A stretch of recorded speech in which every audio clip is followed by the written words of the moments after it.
The Library of Alexandria didn't burn by accident. It was destroyed deliberately, and the knowledge they erased from history was too powerful to be allowed to survive. In the next 8 minutes, you will discover the two groups who each claimed to have destroyed the library, and why every single one of them is lying about what they really destroyed. You will learn what was actually kept in those sealed underground vaults that no historian is supposed to acknowledge. And you will understand why the greatest act of intellectual destruction in human history was not an accident of war. It was a calculated erasure, and the people who carried it out are still celebrated as heroes today. Let us begin with what they agree on. The Library of Alexandria was, by every ancient account, the greatest repository of human knowledge ever assembled. At its height, it held an estimated 700,000 scrolls, texts on mathematics, medicine, astronomy, geography, philosophy, and technologies that we are still trying to recover. It was not simply a library. It was a research institution, a global center of scientific advancement, 7 centuries before the European Renaissance. And it was destroyed. Completely. Catastrophically. The knowledge of centuries gone. But here is where the official history fractures.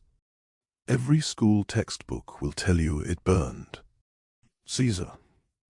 A fire during his assault on the city in 48 BCE. This is the clean, convenient narrative. A Roman general, a conflict, an accident, flames. A tragedy, but no one's fault. Except that ancient sources written after Caesar's fire describe the library as still standing. Scholars still visiting it.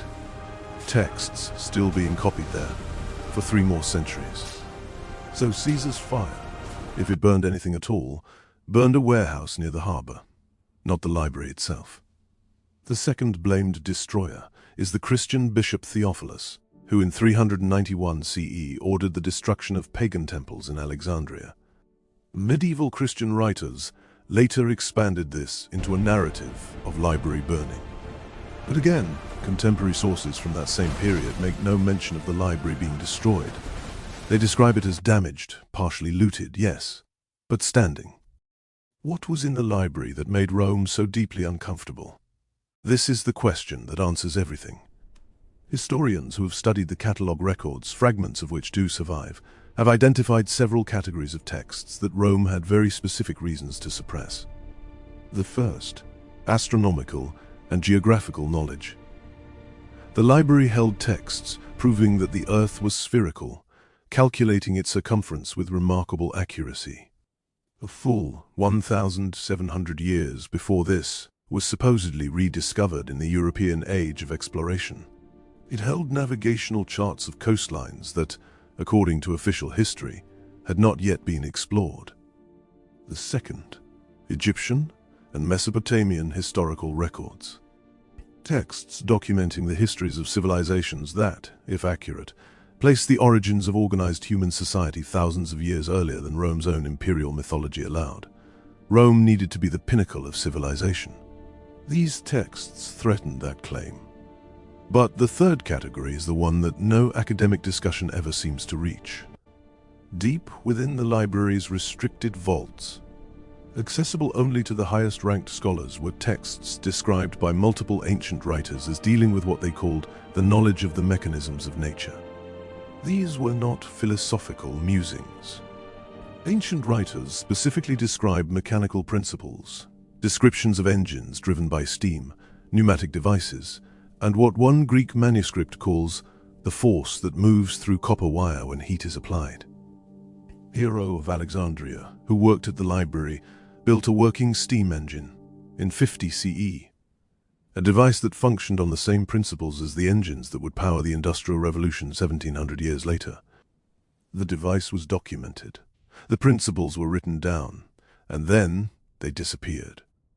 When the library's contents were finally catalogued after its effective closure, those texts were gone, not burned, not lost, reclassified, rerouted to private imperial archives in Rome, and then simply never mentioned again.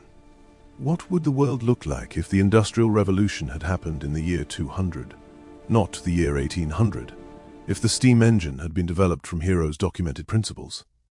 If Rome, armed with that knowledge, had not found it politically convenient to bury it, we will never know, because someone decided we shouldn't. What was in the library that made Rome so deeply uncomfortable? This is the question that answers everything.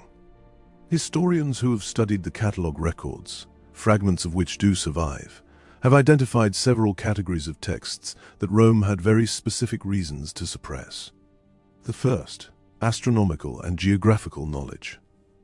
The library held texts proving that the Earth was spherical, calculating its circumference with remarkable accuracy. A full 1,700 years before this was supposedly rediscovered in the European age of exploration. It held navigational charts of coastlines that, according to official history, had not yet been explored. 3 false fires. 7 centuries of suppression. And a steam engine that should have changed the world, quietly removed and buried in an imperial vault. The Library of Alexandria was not destroyed by accident. The knowledge it held was simply too dangerous to leave in the hands of people who might actually use it. Share this if you think the world deserves to know what was truly lost. Follow Echoes of Antiquity, because someone has to tell these stories. And leave me a comment. Which text do you think they feared the most? The astronomy, the history, or the technology? I read every one.